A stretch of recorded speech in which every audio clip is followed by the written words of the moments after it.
O mercado de trabalho sofre profundas e aceleradas transformações influenciadas pela tecnologia, pela inovação nos meios de produção e até por tragédias como a pandemia de Covid, que obrigaram empresas e trabalhadores a uma nova relação trabalhista.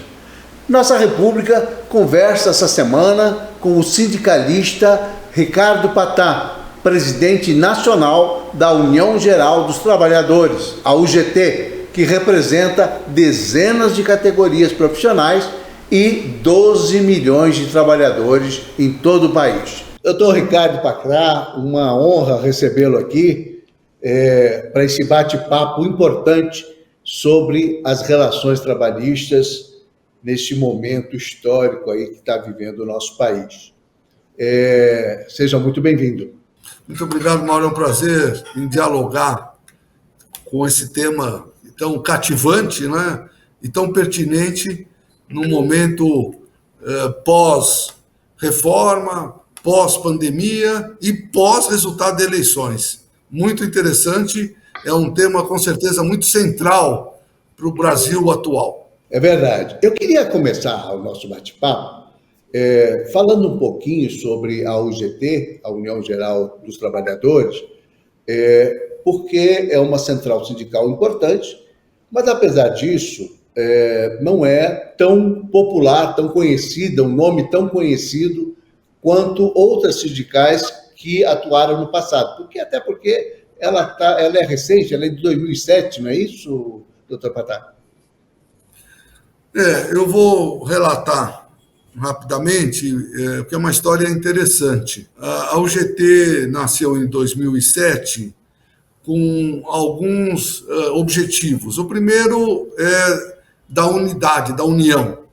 3 centrais, naquela oportunidade, deixaram de existir para constituir a UGT, a União Geral dos Trabalhadores. Era a CAT, Central Autônoma dos Trabalhadores, a CGT e a SDS.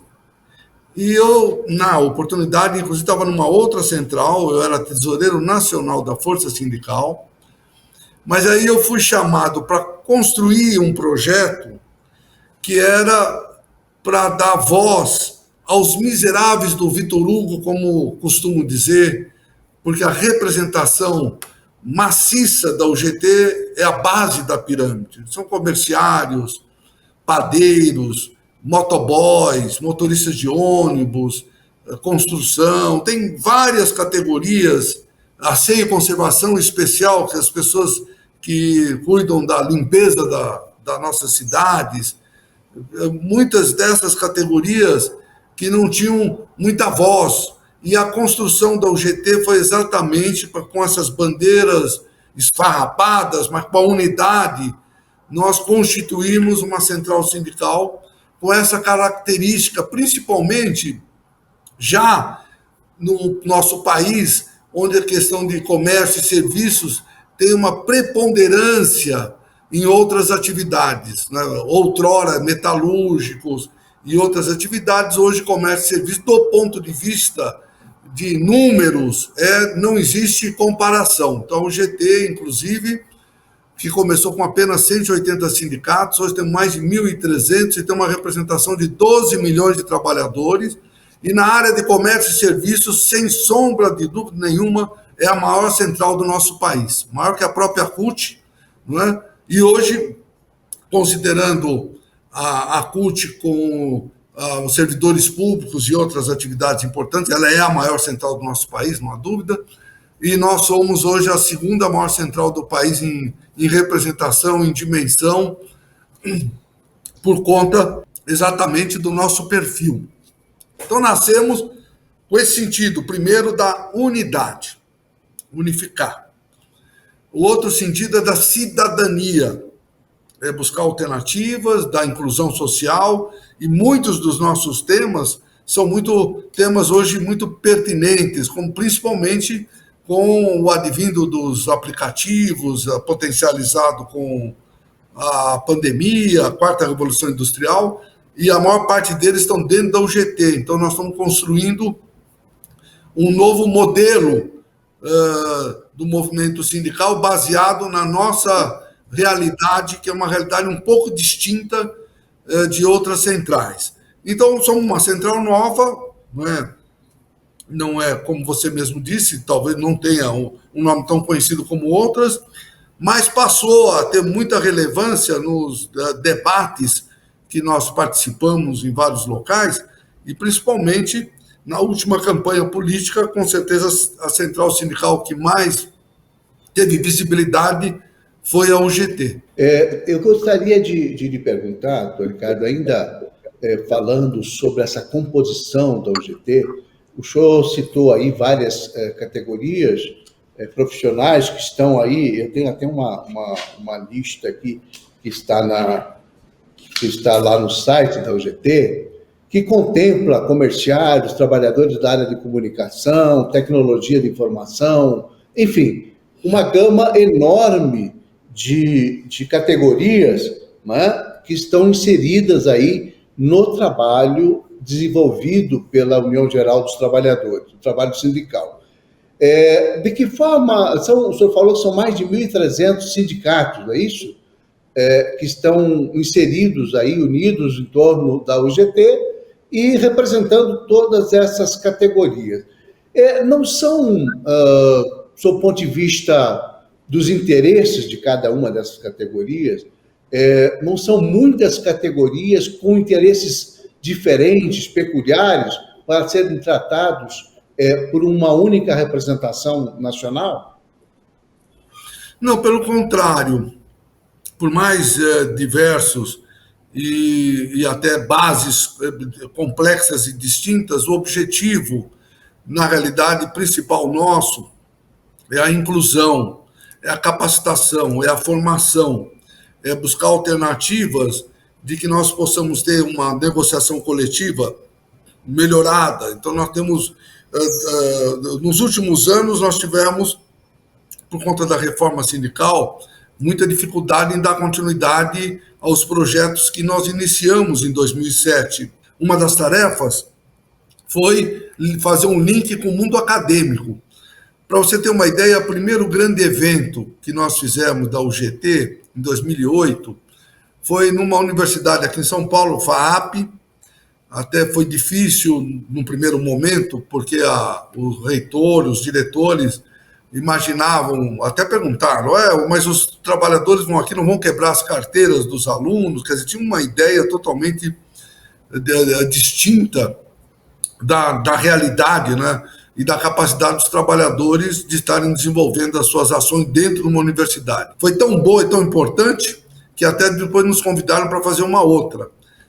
Ou seja, o início da UGT e até agora nós temos feito muitas ações com as universidades, com a Unicamp, falamos com a Getúlio Vargas, várias que nos subsidiaram com esses temas do ponto de vista conceituais, e nós, com a prática, conseguimos construir uma série de ações que vão ao encontro das demandas de todos os sindicatos, independente da categoria, independente da região, porque o Brasil é um continente, então tem questões que são importantes aqui em São Paulo e não são importantes no Piauí, são importantes aqui na capital e não são no interior de São Paulo, por exemplo.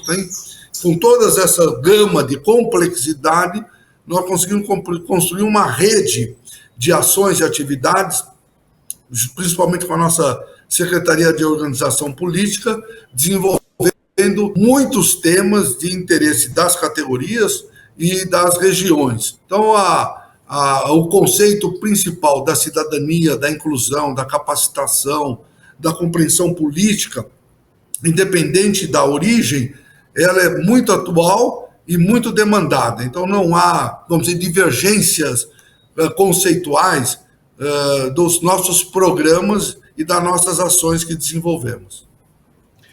Doutor Ricardo, eu queria lhe perguntar o seguinte: o senhor falou aí, citou 2 vezes da questão da reforma sindical, sobretudo na questão do financiamento dos sindicatos e das atividades.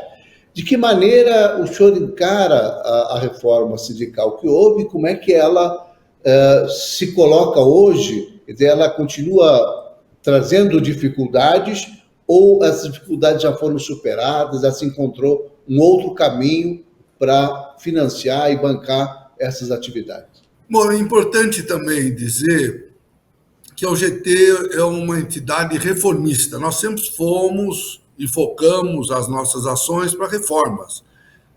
Nós sempre, logo no começo, fizemos seminários para a reforma do Estado, que não se anda no Brasil, reforma previdenciária, reforma trabalhista, reforma tributária, reforma administrativa, lógico, com um foco e uma compreensão social distinta, porque a reforma trabalhista que nós estamos comentando agora, nós éramos favoráveis que tivesse, mas não da forma que foi feita. Nós fomos procurados naquela oportunidade pelo ministro Ronaldo, do Trabalho, e conversamos sobre itens que se buscavam modernizar a nossa CLT, e na época nos trouxeram 7 itens.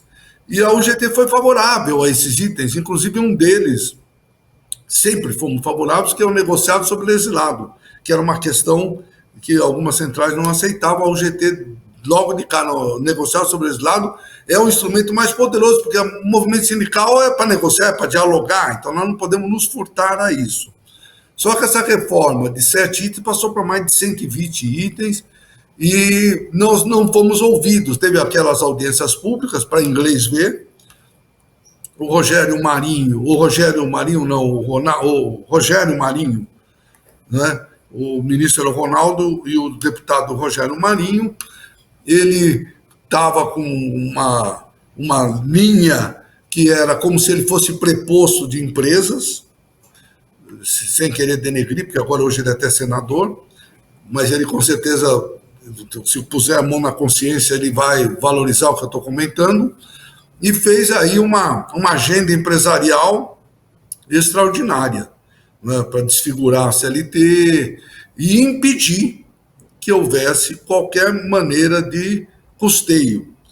Porque, como eu disse, o negociado sobre legislado, que é um tema que eu defendo, numa assembleia, se o trabalhador ele decide diminuir salário, mudar função, pode decidir uma série de questões, ele não pode decidir na Assembleia quanto que ele quer, primeiro, se ele quer contribuir com o sindicato, e quanto, ele não pode, isso é proibido por lei.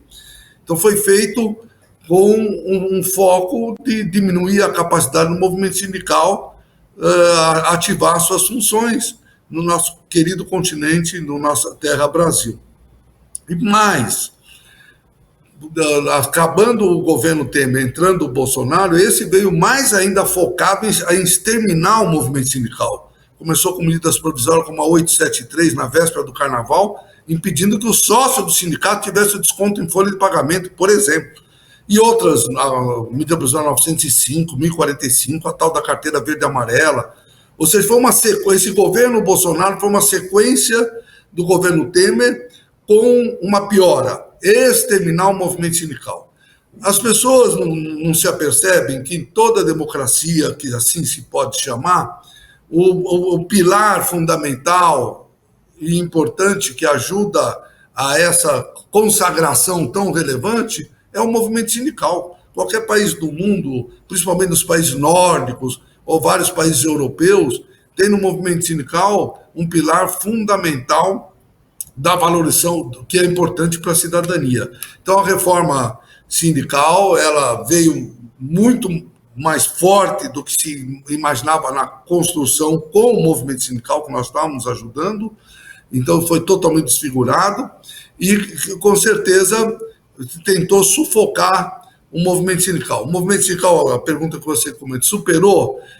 Ainda não. Nós temos aí muitos sindicatos com muitas dificuldades, né, de sobrevivência, mas vários sindicatos, inclusive o sindicato que eu também presido, que é o Sindicato Comercial de São Paulo, filiado ao UGT, nós conseguimos com uma série de ações, como, por exemplo, o Mutirão do Emprego, que teve visibilidade nacional, onde milhares de pessoas vieram tentar uma vaga, porque o brasileiro não é vagabundo, o brasileiro quer a oportunidade.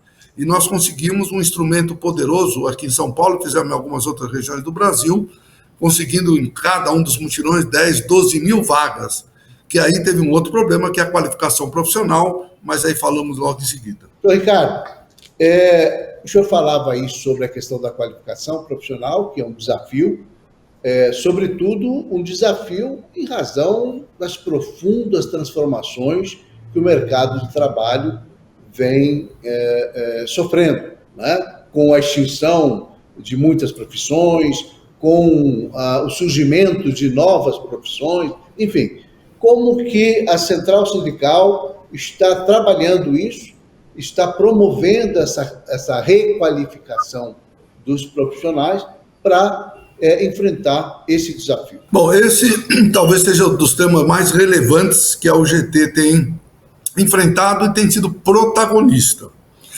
Nós fizemos o penúltimo congresso da UGT, cujo título foi a Quarta Revolução Industrial. Como comemoramos o 1º de maio na Avenida Paulista, também com o mesmo nome. Ou seja, já estávamos nos apercebendo, e principalmente na área que nós atuamos, que a questão já alarmada ao mundo estaria acontecendo e com bastante força. A terceira revolução industrial, há mais de 20, 30 anos, ela, de uma certa forma, focou muito no mundo financeiro e no mundo rural. Nós tivemos uma mecanização dos campos, né?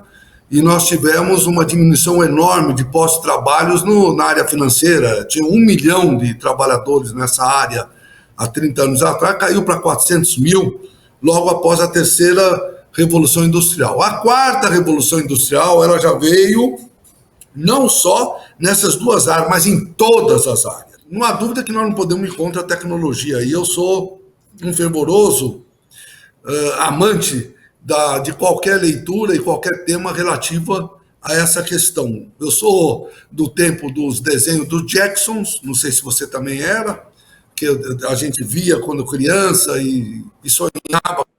Desenho mais futurista. Exatamente.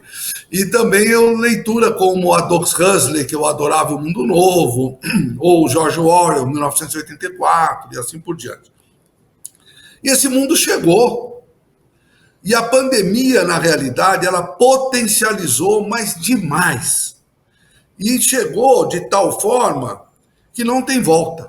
Existe teve uma preocupação no governo Fernando Henrique, estava no segundo governo, estava com um problema de desemprego, e tinha uma possibilidade da automação naquela época dos postos de gasolina. Eu acho que foi o único governo do mundo que fez uma legislação impedindo a automação dos postos de gasolina. O Brasil talvez seja um dos únicos que não pode ter postos de gasolina automatizados, porque naquela oportunidade ia ampliar muito o desemprego que já existia. Até recentemente teve uma medida provisória e tentaram fazer essa mudança, e os postos, nós somos muitos frentistas também dentro da UGT, nós fizemos um trabalho muito grande e conseguimos eliminar essa possibilidade. Talvez seja a única atividade tecnológica impedida por lei. Eu não sou favorável que a lei faça essas ponderações ou essas decisões, mas no caso específico há uma concordância, e a própria UGT desenvolveu esse trabalho. Agora, nós tivemos uma série de inovações ou ampliações. Eu sou funcionário da rede Pão de Açúcar. Desculpa interrompê-lo, mas assim, essa situação dos frentistas, ela é muito emblemática, né? Porque mostra, quer dizer, do sentido contrário, de que uma certa reserva, uma certa preocupação de que a tecnologia não avance, preserva a categoria como um todo, né? Necessidade de você ter funcionários ali fazendo atendimento. Mas isso vai exatamente na contramão do que vem acontecendo em todos os demais setores, né? No geral, a automação, a tecnologia, de uma maneira geral, ela vem encurtando o espaço de trabalho, de ampliação, ou mudando a qualificação, a necessidade de qualificação dos profissionais, é isso? Não, exatamente, é isso mesmo, mas como nós estávamos no ano passado com um número de desemprego muito grande, desalento também, seria muito impertinente que eu tivesse essa votação. Com certeza, mais dia, menos dia vai ocorrer, mas nesse momento, como você disse, é uma realidade, mas teve a nossa defesa por conta da nossa representação muito grande nessa área. Agora, outras questões ocorreram. Como eu estava dizendo, eu sou funcionário do Pão de Açúcar há 50 anos. E quando eu comecei, era uma loja, na realidade, chamava Bazar 13, lá em Pinheiros, uma loja de 7 mil metros quadrados, tinha 1.300 funcionários. A mesma loja que lá está, hoje tem 320 funcionários. Quer dizer, nos últimos anos houve uma mudança muito grande, e agora está sendo, com a quarta revolução industrial e com as novas tecnologias, potencializada essa questão de diminuição do emprego, criação de outros, que seria na área tecnológica, mas, a meu ver, numa quantidade muito menor. Por exemplo, hoje nós temos o caixa sem a operadora caixa. A maior parte dos supermercados, de 20% a 30% da bateria de caixas, não tem mais a operadora trabalhando.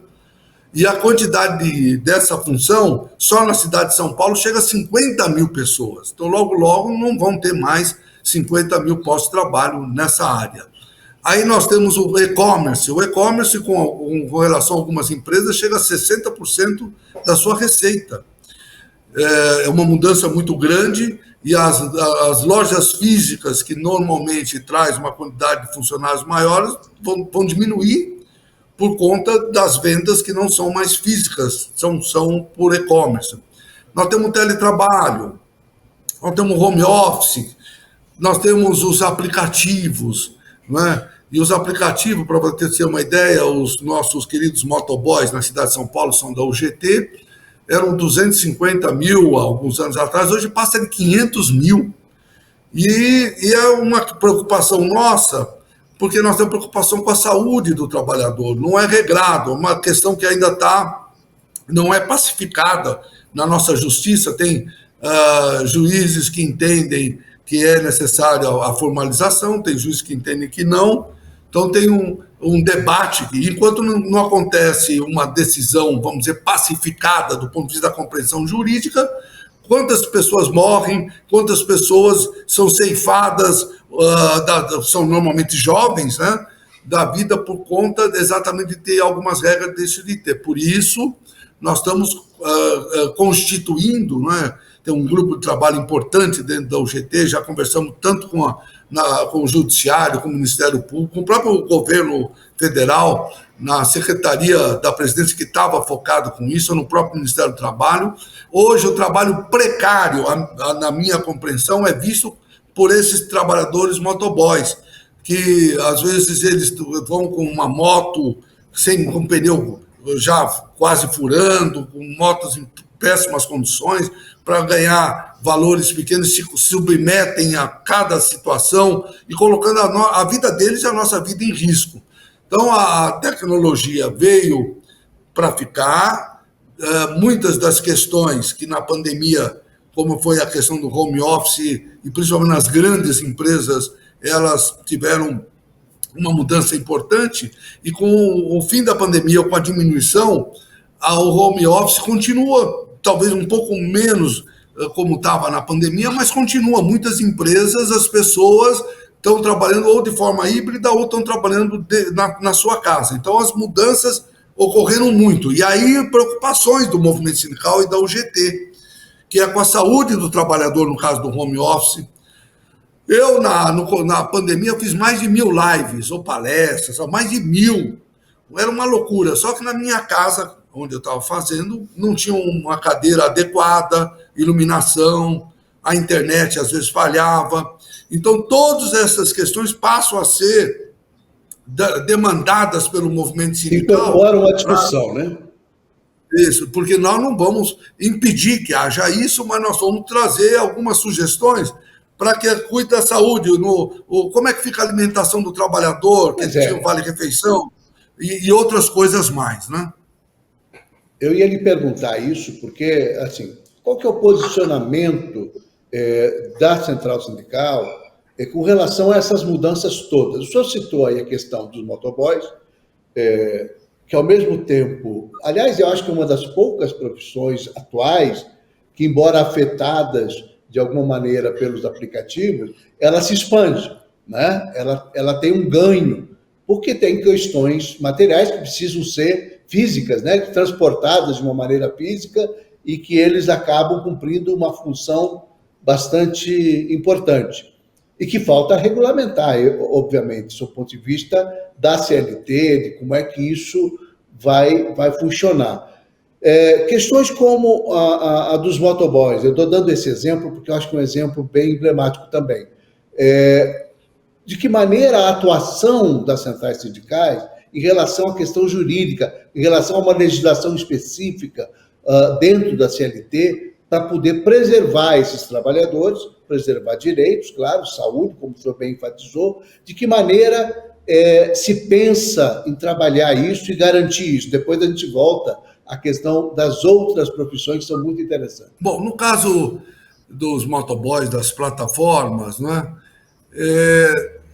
segundo a área empresarial, o patronal, se houver a formalização, eles não vão conseguir manter as empresas da forma que foram desenhadas. Por outro lado, se não tiver proteção ou não tiver alternativas, nós vamos continuar com um problema na saúde e com a vida do trabalhador, porque ampliou e muito. Não é? Aqui em São Paulo é impressionante a quantidade de motos.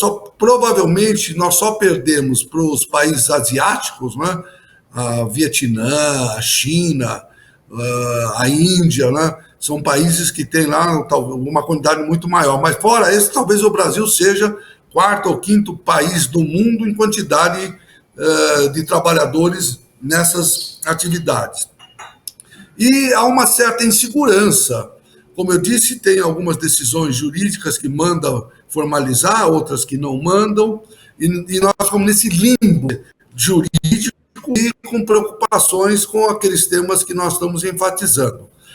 Qual o papel que a UGT está desenvolvendo? Nós já fizemos vários seminários, inclusive nós da UGT levamos para o presidente eleito antes, na campanha, essa preocupação para que logo no começo do governo esse tema tivesse uma abordagem factível, ou seja, e conversando com as empresas, não é, com o pessoal da saúde e com os trabalhadores, para que a gente possa construir um modelo que possa manter a existência da empresa, porque sem empresa não tem emprego, mas manter um emprego que não seja precário, que seja um emprego adequado e principalmente ao momento que nós estamos vivendo.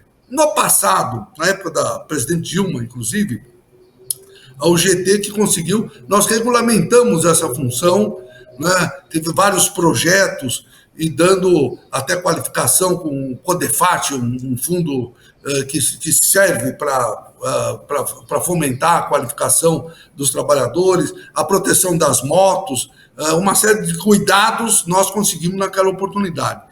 Mas, ultimamente, não existe mais essa preocupação.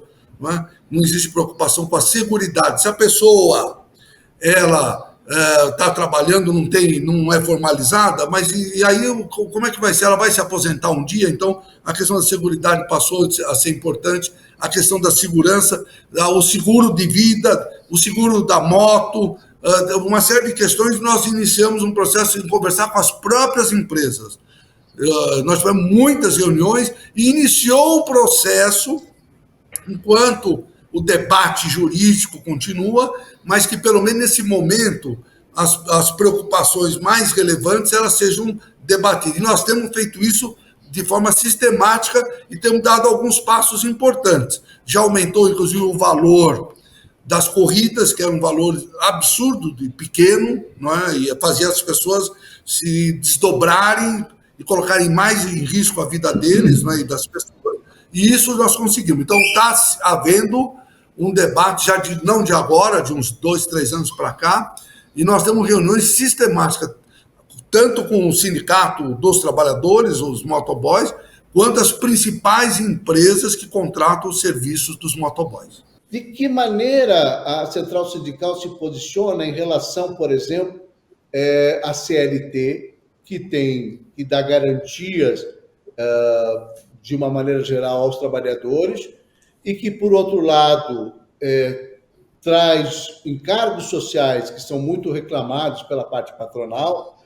Como é que se faz essa junção de interesses de tal modo que se possa tanto proteger um quanto preservar a atividade do outro? Olha, a UGT tem sido protagonista nesse tema, e um exemplo clássico foi a desoneração da folha de 17 setores. Nós temos muitos dos trabalhadores desses setores, os telefônicos, telemarketing, né, também são da UGT, que também é um outro setor muito complicado, com muitos jovens, e também tem algumas questões de saúde que nos preocupam. E também, há 2 anos atrás, essa desoneração que tinha um tempo para terminar, e estava terminando, mas estava num momento também de um desemprego elevado. E nós conseguimos postergar por 2 anos essa desoneração desses 17 setores para que as empresas continuassem mantendo nos seus quadros os milhões de trabalhadores dessas áreas. Então, não há dúvida que a equação, nós temos que ter essa visão. Nós não podemos, enquanto movimento sindical, exigir sem que haja possibilidades da existência da empresa. Porque, como eu disse, a empresa não tem emprego. Ao mesmo tempo, nós não podemos permitir que haja exageros do ponto de vista de não se valorizar a saúde do trabalhador, não se recuperar a inflação, não se ter distribuição de lucros quando, por exemplo, há possibilidade e assim por diante. Então, na nossa visão, é necessário a reforma tributária, porque também não adianta desonerar 17 setores, tem os outros que estão reclamando porque esse 17 pode e o meu não pode, e aí nós precisamos, na realidade, definitivamente resolver a equação. O custo do trabalhador não pode ser caro, vamos dizer, mais caro pelos tributos, às vezes, desorganizados para a empresa, porque eles sempre comentam, custa R$1.000, o salário é 1.000, mas nós pagamos 2.000. E o trabalhador, por sua vez, ele não recebe 1.000 porque tem os seus descontos, recebe 700. Ou seja, é ruim para todo mundo. Nós temos que buscar alternativas e que mantenham as políticas públicas e as estruturas previdenciárias e de saúde em pé também, porque não adianta simplesmente falar, vamos desonerar todo mundo, e aí vai ficar bom para as empresas, que vão contratar mais, mas aí quem é que vai pagar a aposentadoria, e principalmente daquelas pessoas mais vulneráveis? É uma equação complexa que, a meu ver, nesse debate, nós temos que aprofundar, e logo agora, já no início de 2023, numa reforma tributária, com uma política industrial, porque o Brasil também tinha uma indústria importante, e hoje não tem nem 8% do PIB brasileiro representado pela indústria, é muito ruim também, porque a dimensão do nosso país é necessário que tenha uma indústria fortalecida. Então, nós precisamos ter até porque política industrial. Gera emprego, né, Patá? Não há dúvida. Ela gera emprego, gera renda, gera tributo, né? E, além disso, tem uma outra questão. O Brasil é um país riquíssimo. Nós temos um agronegócio como ninguém. Nós temos terra agricultável, nós temos mais terra agricultável que a própria China, que é maior que o Brasil. Nós temos 3 safras por ano. Nós temos um minério para que nenhum país do mundo tem. Até para os carros elétricos futuros, nós temos aí o minério para as baterias. Nós temos em Araxá 95% da quantidade de minério do mundo. Um povo maravilhoso. Aí nós não temos distribuição de renda, nós temos uma série de questões graves que são incompreensíveis. E espero que no governo futuro a gente possa desenhar exatamente essa questão de possibilitar que as empresas elas tenham capacidade de crescimento, que tenha lucro. Eu quero que a empresa tenha lucro, que possa até, inclusive, distribuir para os trabalhadores, que possa empregar com qualidade, com capacidade.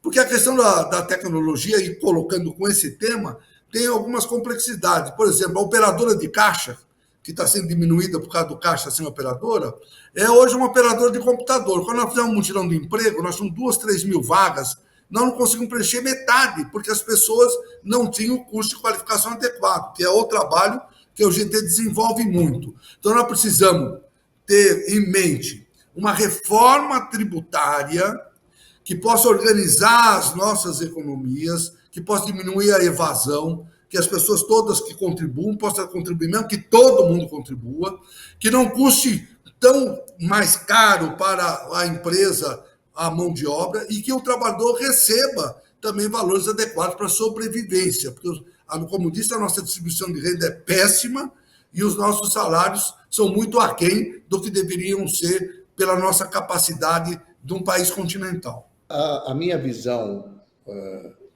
esse é um problema que precisa ser encarado com muita seriedade, né, doutor Ricardo? Porque nós chegamos num momento que você tem, de um lado, as empresas com muita dificuldade de sobrevivência, muitas categorias profissionais em situação precária, da precarização mesmo do trabalho.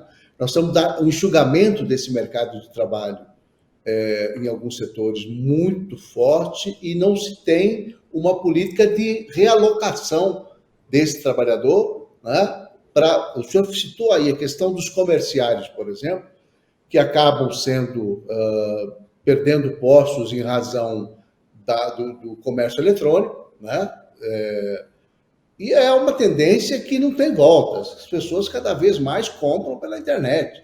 E isso cada vez menos exige gente atendendo nas lojas, né? A atividade do vendedor de loja cada vez mais enxugada, mais restrita. E deve se aprofundar. O senhor usou o exemplo das caixas de supermercado, a automação dos postos de gasolina, que vai acontecer, quer queira, quer não, isso vai acabar acontecendo. O senhor acha que o senhor vai participar de um Congresso Nacional da Magistratura do Trabalho? O senhor vai ser um dos palestrantes desse evento.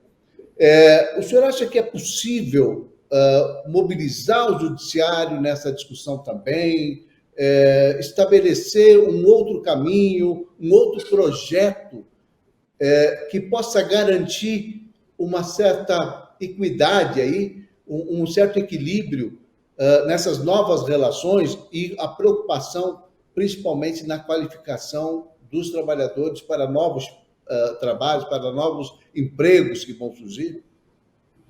Com certeza, até o ministro Douglas, que me fez esse convite, que me honra muito,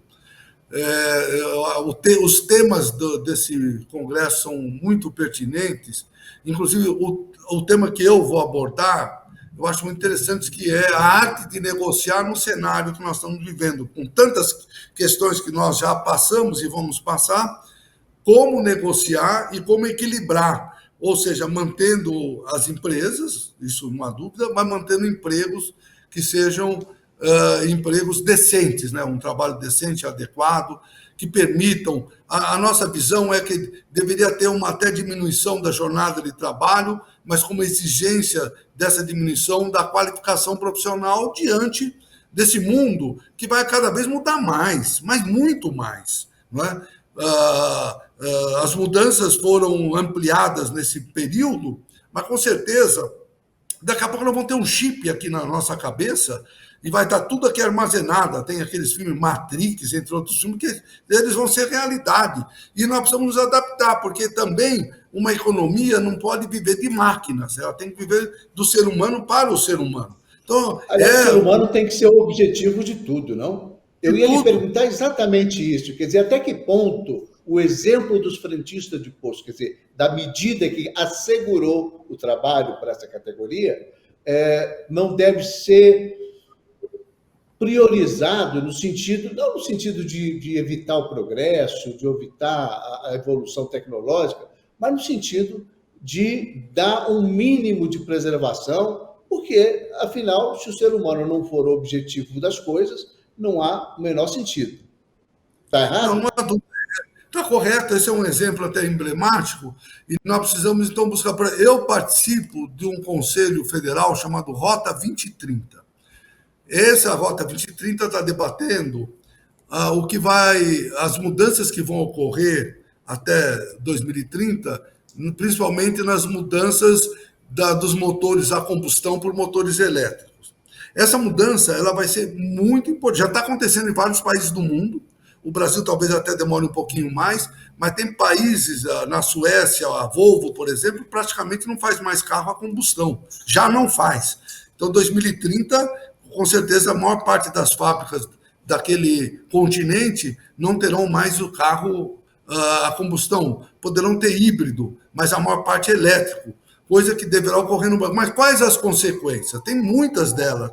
Nós vamos precisar qualificar o comerciário que vende os carros hoje, a combustão, e a nova tecnologia que vai demandar um conhecimento que hoje ele não tem.